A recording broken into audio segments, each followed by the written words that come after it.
Si quieres conocer Dalí o su obra, debes viajar a su paisaje. Yo creo que es de los pocos pintores que precisa que conozcamos su paisaje para entenderlo profundamente. Y está todo ahí. Pero esta obra la considera su obra maestra. Pues muchas felicidades de poder traer esta obra aquí. ¿Qué representa Gala para Salvador Dalí? Es una mujer muy inteligente, muy especial, muy misteriosa, que sabe intuir toda la grandeza que tiene Dalí, ¿no? La Madonna, él dice, la he pintado en 4 meses. 4 meses, pero hay una preparación previa conceptual en Estados Unidos. Sí que la crea en Portligat, porque dice que es el lugar que le inspira espiritualmente y que lo necesita para pintar. Todos los elementos también cómo se transforman, ¿no? Vemos este trompeley con las paredes de piedra seca que conforman cada que. También creo que desde la Fundación estáis haciendo un trabajo muy importante, que es que protegéis y entendéis muy bien el mercado del arte. En cuanto a adquisiciones, nos interesan unas épocas determinadas, sobre todo el periodo surrealista. También comentar que hemos adquirido muchísima obra gráfica porque nos estamos convirtiendo en los máximos expertos de obra gráfica de Dalí. Es decir, estáis jugando un papel súper importante, que es que certificáis que hay obras gráficas que son o no son de Dalí. Certificamos, hay una comisión de acreditación y catalogación que certifica obra única, que es dibujo y óleo. Somos un referente y por nuestra comisión pasa muchísima obra. Que es que no es una expertización de una sola persona, sino que son varias. Sí, porque es un equipo de 7 personas y hay desde puristas, conservadores, restauradores, historiadores. Por tanto, yo creo que la valoración es muy fidedigna. ¿Qué consejo darías a un coleccionista que quiere comprar obras de Dalí?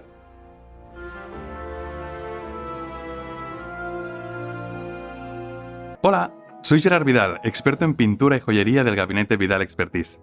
Desde nuestro gabinete de arte acompañamos a los coleccionistas durante todo su proceso de venta de obras de arte. Si tiene alguna obra que desea vender, no duden en ponerse en contacto con nuestro equipo, ya que podemos ofrecerle tasaciones, valoraciones y experticias. Además, disponemos de una cartera de clientes internacionales que buscan ampliar su colección.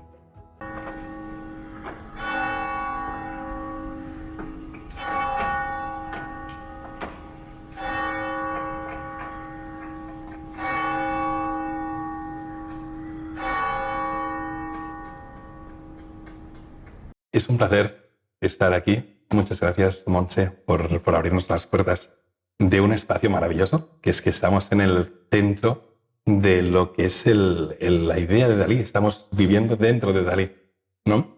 Y hoy nos acompaña la señora Montse Agué, directora de los museos. Muchas gracias por esta oportunidad y por estar aquí con nosotros. Gracias a ti, a vosotros, y para mí, para la Fundación, es un placer que estéis aquí y que podamos hablar un poco de Dalí y su obra. Qué bien. Pues más que nada te cuento un poco de lo que conversaremos a lo largo de esta conversación de 45 minutos, 1 hora, donde he separado la conversación en varios temas. La primera es entender la Madonna de Portligat, que es la pieza que tenemos aquí detrás y que presidirá esta entrevista. Entender la pieza y entender su contexto. Y la segunda parte es la exposición temporal y, sobre todo, qué es lo que hacéis desde la Fundación Gala Salvador Dalí, desde los museos Dalí, en la línea del mercado del arte. ¿Vale? Pues desde adquisición de nuevas piezas o desde certificación de Dalís que aparecen en el mercado. ¿Te parece buena idea? Fantástico, sí. Vale, pues antes de entrar en lo que es la Madonna de Portligat, ¿qué te parece si nos comentas un poco el contexto, ¿no? Es decir, aquí estamos ante una obra que nos viene a hablar de la mística nuclear de Salvador Dalí.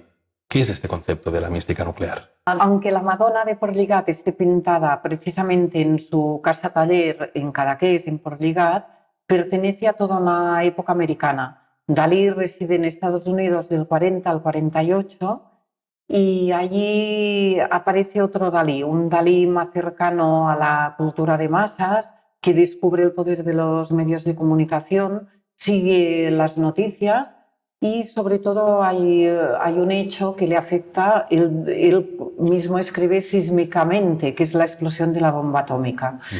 Entonces, a partir de ahí, su interés por la ciencia crece y se interesa sobre todo por la física nuclear y por la mecánica cuántica.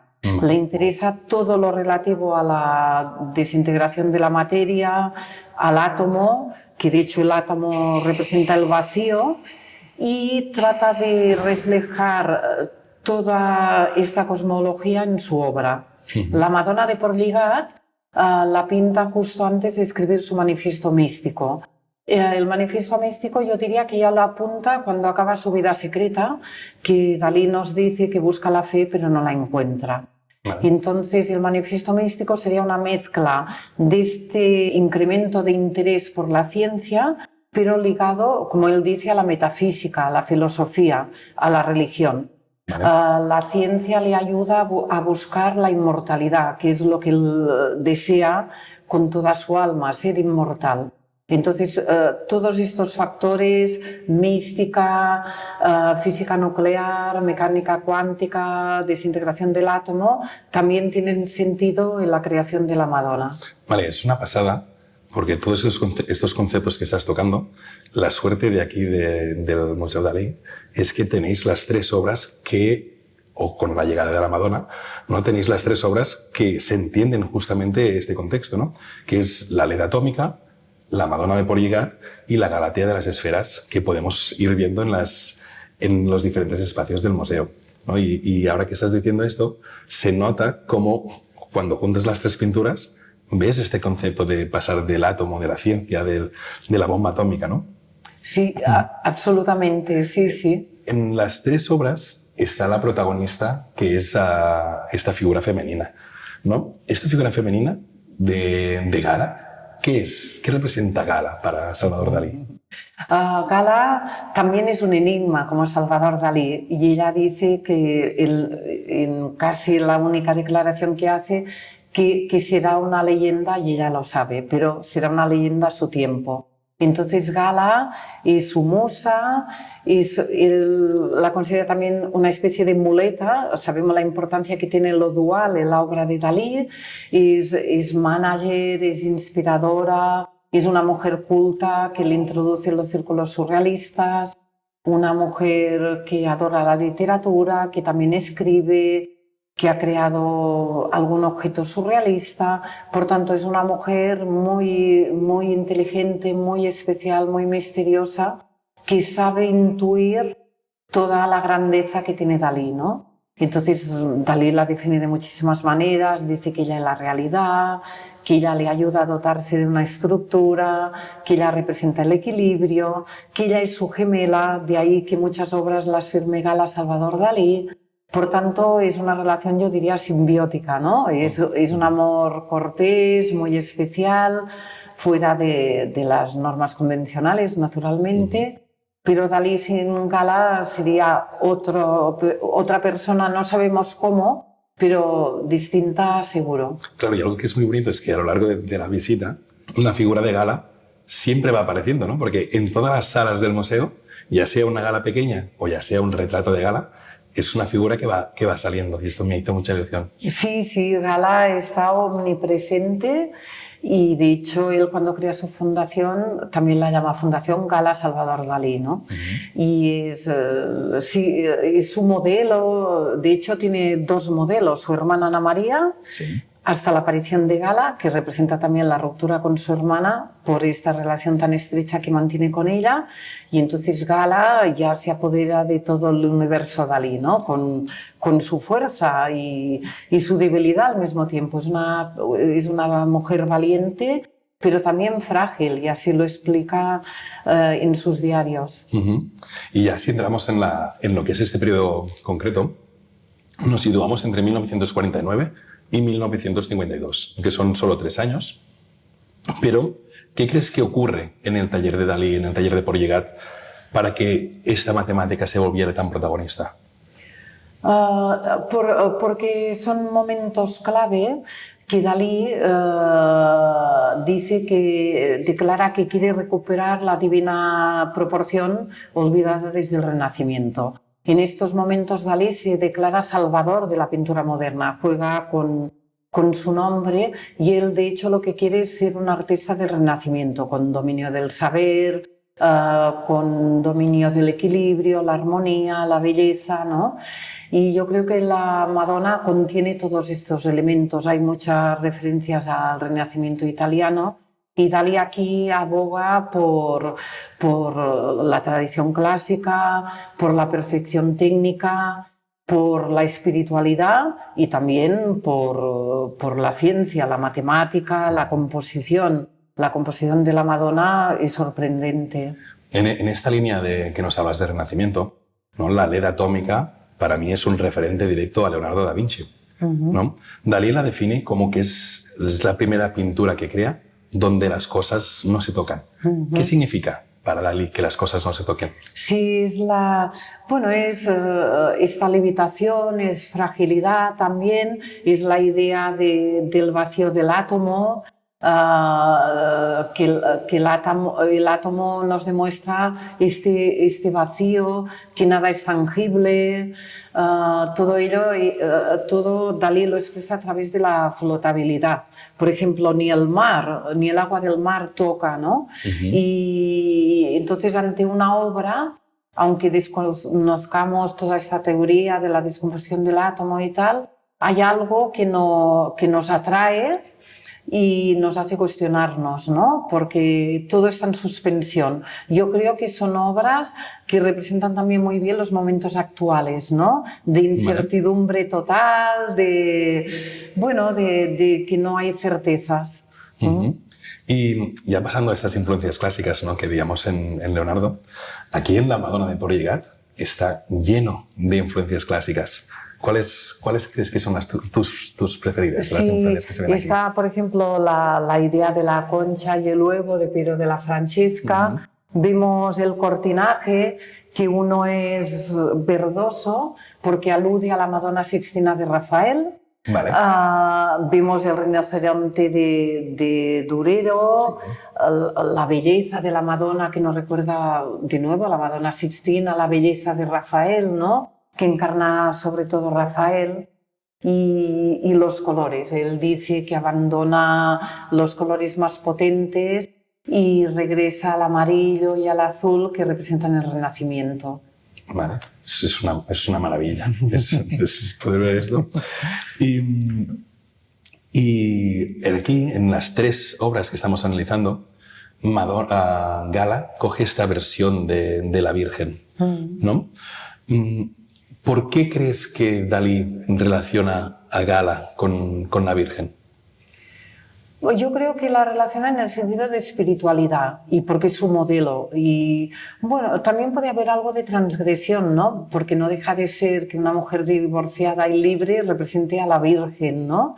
Yo creo que ahí se mezclan diversos elementos, y en algún momento Dalí también declara: si Rafael tenía una modelo que era la Fornarina, yo tendría a Gala Galarina, ¿no? Este siempre diálogo, mirar siempre a Rafael, yo creo que también tiene su importancia. Bueno, aquí en el museo tenéis justamente la Galarina, y no solo tenéis la Galarina, sino que tenéis uno de los dibujos preparatorios de Galarina. Exacto, sí. Porque tanto para Galarina o LED Atómica hizo muchos dibujos, grabados, y la Fundación conserva buena parte de ellos. Yo creo que el proceso de creación de la obra de Dalí es muy interesante, y en alguna exposición lo hemos mostrado. Cómo Dalí, a través de fotografía, de esbozo, de dibujo completo, llega a crear la obra original, ¿no? Por ejemplo, la Madonna, él dice, la he pintado en 4 meses. 4 meses, pero hay una preparación previa conceptual en Estados Unidos. Sí que la crea en Porligat porque dice que es el lugar que le inspira espiritualmente y que lo necesita para pintar, pero hay mucho trabajo, hay mucho estudio. Tenemos a veces una idea de un Dalí muy inmediato y no es cierto. Dalí es un gran trabajador, obsesivo, dedica muchas horas al estudio, a la creación. Bueno, esta que tenemos aquí es una segunda versión. Exacto, sí. Él prepara una primera versión que enseña al Papa, porque él quiere le quiere pedir permiso para hacer una versión mayor y sobre todo para poder casarse con Gala, que Gala se había divorciado del poeta Paul Eluard, bueno, se habían separado. Y entonces sí, crea todo, digamos, un ritual, ¿no?, que antecede a esta obra, que él, por cierto, considera su obra maestra. Hay varias obras que considera maestras, pero esta obra la considera su obra maestra. Pues muchas felicidades de poder traer esta obra aquí. Y háblanos un poco de su creación en Portlligat. ¿Qué significa Portlligat para Dalí? Sí, Portlligat lo es todo. Es su espacio, yo diría, mental, vital, espiritual. El paisaje, él dice que le inspira, le condiciona. Llega a un determinado punto, incluso se identifica con el Cabo de Creus, ¿no? Y un escritor, Luis Pauwels, que habló bastante con Dalí, le entrevistó, dice que Dalí es el Cabo de Creus. Si quieres conocer a Dalí o su obra, debes viajar a su paisaje. Yo creo que es de los pocos pintores que precisa que conozcamos su paisaje para entenderlo profundamente. Y está todo ahí. La ironía del Ampurdán, que es su tierra. Sí, el viento, que es diferente. Viento. Los que somos de aquí sabemos que hay ciertas cosas que son... Exacto. Por ejemplo, aquí este cielo que vemos a la derecha es un cielo que muchas tardes se ve en Portlligat, hacia las 6, 7 de la tarde. A la vez podemos decir que es una obra mediterránea, porque hay los elementos que él ve en Cadaqués, en Portlligat, y los comparte. Bueno, es que justamente los dos cabos que se ven aquí son cabos que son reconocibles. Exacto. Él decía que Rafael era de Urbino, él era de Portlligat, ¿no? También establecía este paralelismo. Aquí es curioso porque el paisaje se convierte en escenario. Muchas veces el paisaje está realmente integrado y es incluso el motivo del cuadro. Aquí Dalí lo quiere presentar como una escenografía. Por tanto, es otra manera de mostrar su paisaje, porque quiere que fijemos toda la atención en la Virgen y este niño Jesús que también parece tan real. Sí. Y en esta línea de paisaje, para mí, que yo me he criado en estas costas, ¿no?, pues ver el esqueleto del erizo de mar es algo que solo lo identificas cuando lo has vivido, ¿no? Que es lo que dices, que aquellos que nos estén viendo venir aquí y poder encontrar todos estos elementos es maravilloso. Exacto. Tenemos el olivo también. Es interesante especie de hueso de sepia, ¿no?, que se va transformando en gala, una especie de gala coreográfica que parecería vestida de novia, que quizá alude a la visita al Papa, ¿no? Entonces, bueno, todos los elementos también cómo se transforman, ¿no? Vemos este trompeley con las paredes de piedra seca que conforman Cadaqués, ¿no?, y que también las conocemos. Yo creo que esta especie de porque hay varios cuadros en un cuadro, ¿no? Sí. Sería la representación de la figura, la representación de una naturaleza muerta, cómo trabaja siempre la línea de horizonte Dalí, cómo está su paisaje integrado. Por tanto, hay varias fases de lectura en esta obra. Bueno, es que esto que dices de pinturas dentro de las pinturas, cuando vemos esta pintura, pues vemos el pan, vemos el cesto, ¿no?, que es uno de los elementos también del museo. O vemos, por ejemplo, ya aquí en el arca de abajo, vemos por primera vez el concepto del átomo, ¿no?, esta bola. Exacto, sí. Es que luego reproduce en otras obras. Es una obra muy rica en iconografía. Y es compleja, ¿no? Es una obra que en principio transmite serenidad y calma, pero a medida que la vamos contemplando vemos que no todo es calma, ¿no? Que hay aquí la expresión de alguien que está buscando, sea la fe, sea esta inmortalidad. Y en esta línea de átomos, y ya para terminar con esta trilogía de pinturas, tenéis también la Galatea de las esferas, ¿no?, donde se caracteriza justamente por transformar Gala en átomos. ¿Crees que esta obsesión por la tecnología punta de Dalí tenía miedo al momento que estaba viviendo? Y él en sus escritos expresa más el miedo a la muerte que no a lo que está viviendo, ¿no? Él está obsesionado con la inmortalidad, con llegar a ser inmortal, y él se interesa realmente muchísimo por la ciencia porque cree que es la única que le puede dar respuestas. Por ejemplo, él se carteaba con Severo Ochoa, le interesaba mucho todos los temas relacionados con el ADN, y para él la ciencia le permite poder llegar algún día a la inmortalidad, y también le permite ir más allá de la pintura, porque él quiere, yo a veces pienso que Dalí lo que quiere es reflejar la realidad. Otro de sus pintores fetiches es Velázquez, y Velázquez plasma de manera fotográfica, digamos, la realidad. Él también quiere hacerlo, pero además quiere plasmar la tercera y la cuarta dimensión. Y ello se lo permite la tecnología, sea estereoscopía, sea holografía. Por tanto, está muy en contacto con los científicos porque él quiere ir más allá de lo que sería la bidimensionalidad de la tela. ¿Y cómo se forma en esta ciencia? ¿No? Porque es la tradición, o lo que es muy fácil, es ver gente de matemáticas que se viene al arte, pero es muy difícil ver gente de arte que se va hacia las matemáticas. Sí. Dalí es un lector voraz.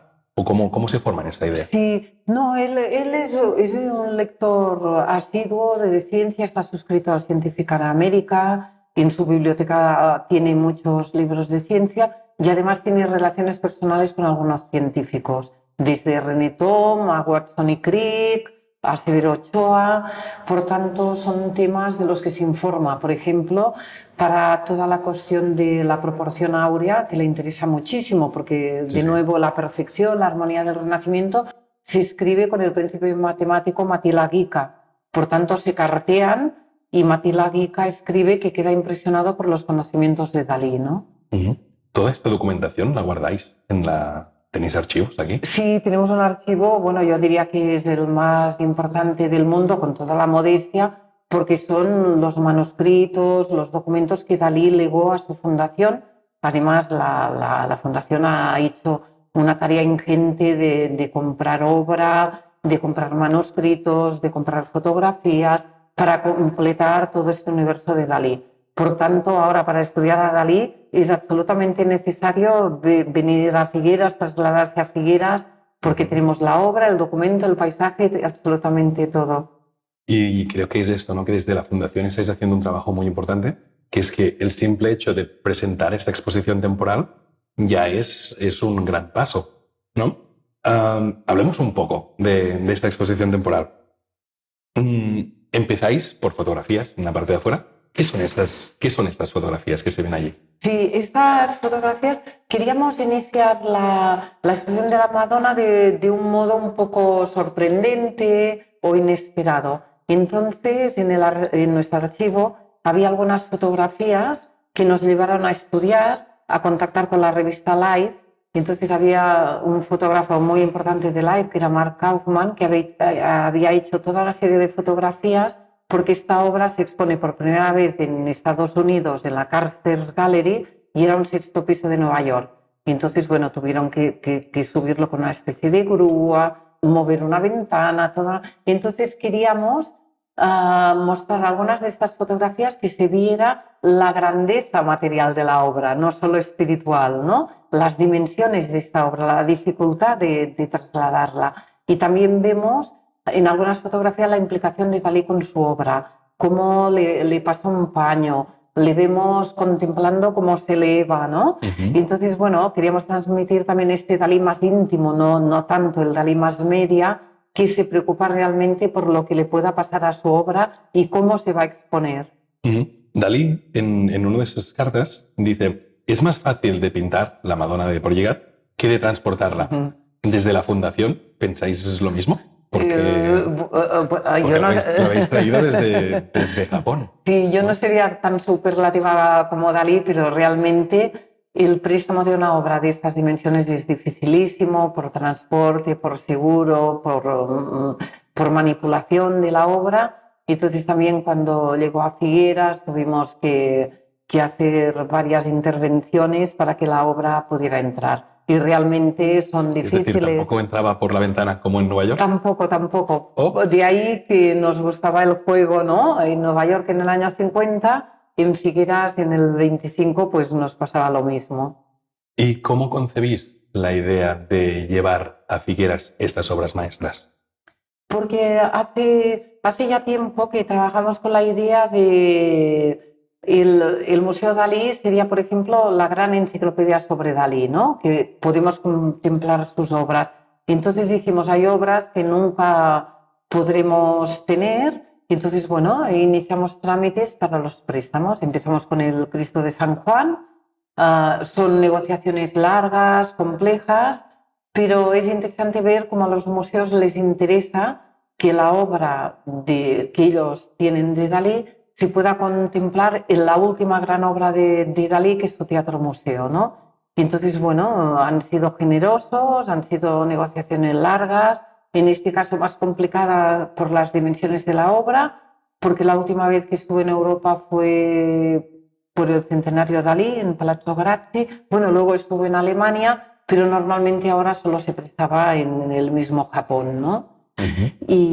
Pero yo creo que la fuerza de que estén aquí y todo el estudio que lleva a cabo la Fundación, porque publicamos un catálogo, realizamos unas filmaciones, profundizamos en la obra, por ejemplo, en la Madonna hemos relacionado más la Madonna con Gala, que es algo evidente, pero la historiografía hasta ahora no había hecho tanto hincapié en Gala. Por ejemplo, en el Cristo de Portligat incidimos mucho en la presencia del paisaje, porque al estar en Escocia no se había visto la importancia que realmente tenía el paisaje en el Cristo, ¿no? Y nos permite aprender nosotros. Por ejemplo, hasta ahora no había reproducciones en alta resolución buenas de la Madonna, por tanto no se veía incluso la fecha que Dalí escribe 1950, vas descubriendo y vas profundizando en la obra, y al centrarse en una obra yo creo que el visitante también lo aprecia muchísimo, porque tú le creas todo un marco y entonces cuando llega la obra ya creas como fetichismo, ¿no? Yo quiero ver la obra de la que me lleváis hablando, quiero verla y contemplarla. Y de ahí yo creo que la gente permanezca más rato viéndola, y también haya una especie de comunión, ¿no? Un diálogo especial. Bueno, creo que estáis haciendo un trabajo muy importante y una ventaja es que desde la Fundación tenéis un solo artista, ¿no? Es decir, no es como el Louvre o como el Prado, que su punto de vista es enorme. Podéis hacer cosas muy profundas a través de la figura tan importante de Dalí. Sí, al ser un museo monográfico nos lo permite, y la verdad que es un artista tan diverso, Dalí, que siempre decimos que es infinito, no te acabas nunca. Puedes conectarlo con absolutamente todo, con ciencia, con publicidad, con moda, con cine, con teatro, con ballet, con absolutamente todo, ¿no? Dalí estaba tan conectado con su siglo que lo representa todo. Pues en 1982 la Generalitat tuvo la oportunidad de adquirir la Madonna de Portligat, pero a causa de unas inundaciones no se llevó a término.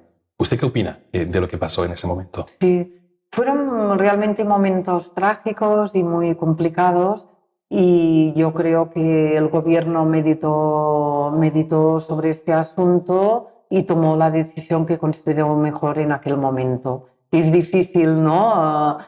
Ponernos en situación en aquel momento concreto ante una situación de emergencia. Bueno, y también es bueno que ciertas piezas de Dalí estén justamente a la otra punta del mundo, ¿no? Porque tienes ciertas ventajas de que estén fuera también. Exacto, yo creo que es importante que haya Dalís en todo el mundo. Está en el MoMA, en la Tate, en Rotterdam, en Japón, en Florida. Y uno en Amberes. En Amberes. Entonces, bueno, es una manera de contemplar esta obra, de sentirte atraído y seguramente querer conocer mucho más sobre Dalí, querer visitar su museo. Y además Dalí conforma un diálogo con la historia del arte, con su siglo, pero también con todos los anteriores, ¿no? Por tanto, Dalí cada vez está más presente en exposiciones cronológicas o está incluido en esta historia del arte canónica. este lo vemos aquí hoy en Figueras, pero normalmente, ¿dónde se expone? Sí, se expone en Japón, en el Museo de Fukuoka. Y bueno, me comentaban que en una sala de arte catalán también hay un tapies y bueno, que es la máxima estrella de este museo. Pero yo creo que verlo aquí le enriquece todo este contexto, ¿no? Porque está en el lugar donde fue creado. Qué bien. Y ya si pasamos a hablar más de lo que es el museo, de lo que es las fundaciones, la Fundación Gala Salvador Dalí. am, mm, el propio edificio está concebido por Salvador Dalí. ¿Hay algún elemento de este misticismo nuclear que haya permanecido en el edificio? Bueno, hay obra, de hecho, este edificio, digamos, neoclásico del antiguo teatro de la ciudad es el que da pie a estas formas que luego se descomponen, ¿no? Ujú. Bueno, yo diría que todo es místico nuclear. ¿Y qué se encuentra? Imaginémonos, ¿no? Alguien que nos esté escuchando pues desde Sudamérica, que coge un avión, viene a Barcelona y de Barcelona un tren hasta Figueras. ¿Qué se va a encontrar cuando visite el Museo Dalí? Bueno, Dalí nos invitaba a entrar en su cerebro, o sea que le damos la oportunidad de entrar en el cerebro de Dalí, que no está nada mal, ¿no? Y bueno, es descubrir este mundo del surrealismo, que va más allá del surrealismo. Es una visita lúdica, es una visita provocativa. Dalí te enseña a mirar, a no aceptar lo que ves a primera vista, sino al arte de la contemplación. No te deja indiferente. My West es esto justamente lo que Exacto, dices, ¿no? My West, ¿no? Como lo bidimensional se transforma en un salón. Bueno, lo curioso es que todo el mundo que visita el museo, si a los 5 años o a los 80, nunca lo olvida. Por tanto, ahora una palabra actual sería es una experiencia, ¿no? Pues es mucho más que una experiencia, pero realmente es una visita inolvidable, ¿no? Y te diviertes, te provoca, te cuestiona y... Y mientras me preparaba esta conversación, vine la semana pasada y hay algo que es para sacarse el sombrero, que es que estaba llenísimo de niños. Y esto es maravilloso, que un museo pues estéis haciendo visitas a los niños y les estéis explicando un tema tan importante como es, o difícil, como es Salvador Dalí, a un niño de 5 años. Sí. Esto es chapó. A los niños les fascina Dalí, los bigotes, los relojes blandos, pero además la Fundación ha hecho un gran esfuerzo en todo el servicio educativo, que yo diría que es muy, muy bueno. Entonces se les explica naturalmente por diversas edades, diversas temáticas, visitan el museo, también el castillo de Púbol, también la casa de Porligat, y se llevan una idea muy completa de Dalí, adaptada a cada edad, naturalmente. Y no les gusta desde el coche, también este taxi lluvioso, ¿no? Un coche donde llueve en el interior. Pero bueno, ahora con la experiencia de la Madonna, que se ha trabajado muchísimo con escuelas, los niños han hecho declaraciones buenísimas sobre la Madonna, se sientan aquí, hacen sus reflexiones, colaboran. Por tanto, es enriquecedor también para nosotros. Hombre, y a Dalí le hubiera encantado, seguramente, ¿no? Poder escuchar esta neutralidad o esta pureza que tienen los niños que vemos aquí, ¿no? Sí. Ante la Madonna y ante el Cristo han hecho unas declaraciones fantásticas. Y creo que también tenéis un elemento en los museos Dalí que muchas veces pasa desapercibido, que es el Dalí Joyas.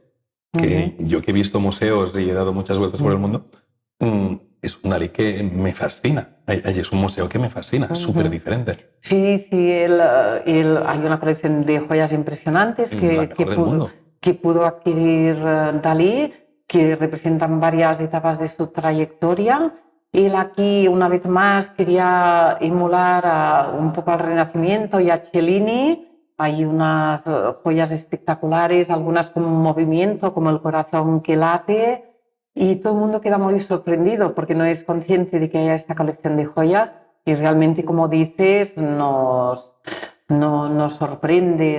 Él trabajó con los mejores orfebres en aquel momento que había en Nueva York y realmente hizo un seguimiento muy, muy próximo de todo lo que era la creación de las joyas, los diamantes, los rubíes, los cuarzos, el lapislázuli, todo lo que debía integrar estas joyas. Y creo que él hace muy bien es que entiende las joyas, el material, no por su valor, sino por su color, ¿no? Exacto. Es la primera vez que vemos materiales que no son nobles para la joyería utilizados en joyería. Exacto, sí, sí, sí. Ahora hemos organizado justamente una conferencia que vamos a organizar pronto sobre las gemas, el poder de las piedras, exacto, porque como dices tú, no es material, es color, por lo que simbolizan, y hay piedras que por sí solas tienen un valor inconmensurable. Uh-huh. Y también creo que desde la Fundación estáis haciendo un trabajo muy importante, que es que protegéis y entendéis muy bien el mercado del arte. En primer lugar, pues felicitaros por la adquisición en 2024 del naixement de les angoixes líquides, que es muy bueno que ciertas piezas terminen en la Fundación. ¿Cómo fue la adquisición de esta obra? La vimos en subasta, entonces estudiamos la posibilidad, porque la época surrealista de Dalí nos interesa mucho.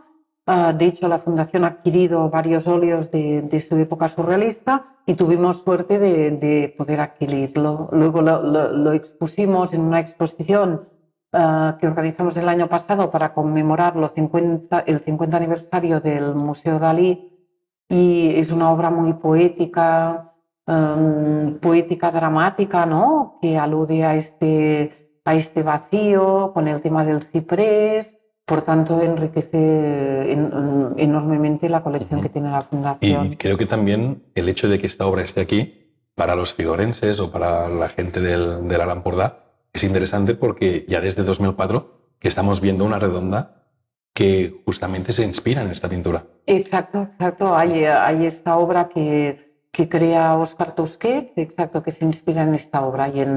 Y bueno, y además el ciprés está muy ligado a todo lo que es el Empordà, lo que es Figueras, porque era el ciprés que veía a través de las ventanas de la escuela, iba a la Salle, y como se aburría en las clases, miraba los juegos de sombras, de luces, etc. Y el ciprés creo que cuadra mucho en la idea también de inmortalidad, ¿no? Que para nosotros es el árbol que ponemos en el cementerio. Sí, sí, lo une a una mitología personal y a esta general que comentas. Y en esta idea, ¿qué criterios sigue la Fundación para decidir pues, que la Madonna o el naixement vienen a Figueras? Hay un grupo de estudio, entonces en cuanto a adquisiciones nos interesan unas épocas determinadas, sobre todo el periodo surrealista. También comentar que hemos adquirido muchísima obra gráfica porque nos estamos convirtiendo en los máximos expertos de obra gráfica de Dalí, y para las exposiciones temporales nos interesaba el Cristo por ser una de las obras más emblemáticas de Dalí y por ir un poco más allá de la figura del Cristo y esta perspectiva tan especial. Y luego continuamos con la Madonna y seguiremos obras que signifiquen un cambio en la trayectoria de Dalí o que formen parte ya del imaginario colectivo. Y si alguien de lejos que nos está escuchando quiere ser mecenas de estas campañas, ¿cómo puede hacerlo? Pues poniéndose en contacto con nosotros y puede ayudarnos a través de publicaciones o aportaciones. Sí, sí. ¿Y qué papel? Es decir, estáis jugando un papel súper importante, que es que certificáis que hay obras gráficas que son o no son de Dalí, ¿no? ¿Qué papel jugáis en el mercado en esto? Certificamos, hay una comisión de acreditación y catalogación que certifica obra única, que es dibujo y óleo. Para obra gráfica todavía no. Sí que certificamos para estamentos oficiales y en algún caso que es una falsedad obvia también intervenimos, pero no a todos los niveles. En cambio, en obra única somos un referente, ya digo, tanto en óleo como en dibujo, y por nuestra comisión pasa muchísima obra.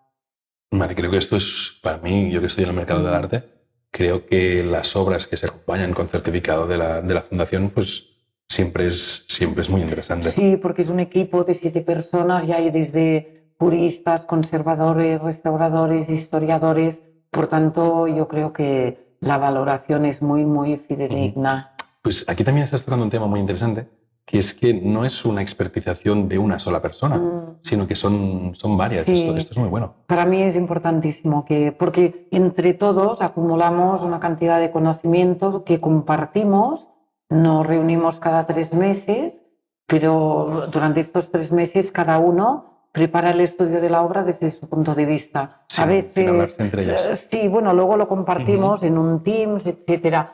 Pero en estas reuniones se acuerda si es una obra de Dalí o no.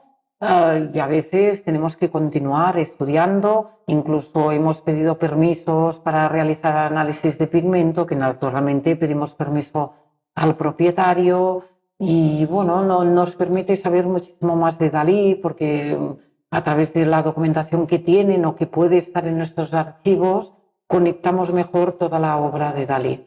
Si se quiere expertizar una obra, tiene que venir la obra físicamente a Figueres. Sí, es que es imposible. Yo sé que hay expertos que lo hacen sin ver la obra. Para nosotros es inconcebible. Claro, hay que para ver. mí es lo mismo. Cuando expertizo una obra se tiene que ver. Sí, tiene que ver. Y además la Fundación ha publicado el catálogo razonado de pinturas de Dalí. Por tanto, ahí están todas las pinturas que hasta el momento conocemos o podemos certificar que es obra de Dalí. Por tanto, hay muchas maneras de acercarse a Dalí de manera fidedigna y se está poniendo cierto orden en el mercado. Con las esculturas y múltiples también. Es otra línea que estamos trabajando. Hemos publicado un primer tramo de catálogo que todo se puede consultar de manera gratuita en nuestra web. Es un tema en el que estamos profundizando mucho en los últimos 5 años. Hemos establecido unos criterios de clasificación gracias a una ayuda de la Unión Europea. Hemos colaborado distintos países, el Reina Sofía, el MUMO de Viena, y bueno, son unos criterios que yo creo que realmente aportan, porque el mundo de la escultura no había reglas de qué es una escultura, qué es un after, qué es un etcétera, y ahora queda un poco más claro. Y entiendo que tanto los catálogos de pintura como los de escultura se pueden ver online. Online y de manera gratuita. O sea, que invito a todo el mundo para informarse y, bueno, y también para aprender, ¿no? Tienen también una labor didáctica y de hecho el catálogo razonado de pintura, si vas pasando, ves la evolución de Dalí claramente. Bueno, lo mismo pasa aquí en el museo. Exacto. Sí, es mejor venir al museo y verlo, ¿no? Pero es una opción que tiene. Es muy guay ver pues, los retratos de 1920 de Dalí o la pintura que salía, que ahora se ha encontrado en Madrid, ¿no? Que es muy similar al biombo, que tenéis una aquí muy similar. Esta obra de Dalí de los años 20 es realmente interesante porque él se busca a sí mismo y va cultivando los diferentes estilos de principios del siglo XX. Hace un tiempo, cuando yo estaba en Arcurial, tuve la suerte de estar colaborando con el equipo que estudió la máquina Cudra, ¿no? que es de los años 40, una máquina de coser con unos paraguas, y fue adquirido por un coleccionista. ¿Qué consejo darías a un coleccionista que quiere comprar obras de Dalí? Que se informe muy bien, que le interese, que conozca más a fondo a Dalí y sobre todo que pida el consejo de la Fundación. Vale, y aquí a mí creo que me gustaría romper un mito, que es que el coleccionismo es solo, vale mucho dinero, ¿no? Es decir, esta pintura se vendió por 2 millones, casi 2,5 millones. No todo el mundo se lo puede permitir, pero sí que todo el mundo se puede permitir tener obra gráfica de Dalí que no son estos precios, ¿no? Aquí, por ejemplo, tenéis una exposición de la Divina Comedia, que es maravilloso y que todo el mundo puede tener un Dalí a un precio relativamente asequible en su casa, ¿no? Absolutamente. La obra gráfica de Dalí, desde la Divina Comedia, como dices, o los cantos de Maldoror, o Alicia, es impresionante. Dalí le dedicaba mucha atención a la obra gráfica. Y luego también está el dibujo, que tampoco son los precios tan extraordinarios de la pintura. Yo creo que te puedes llegar a permitir tener un Dalí. ¿Y usted es coleccionista? ¿A nivel personal?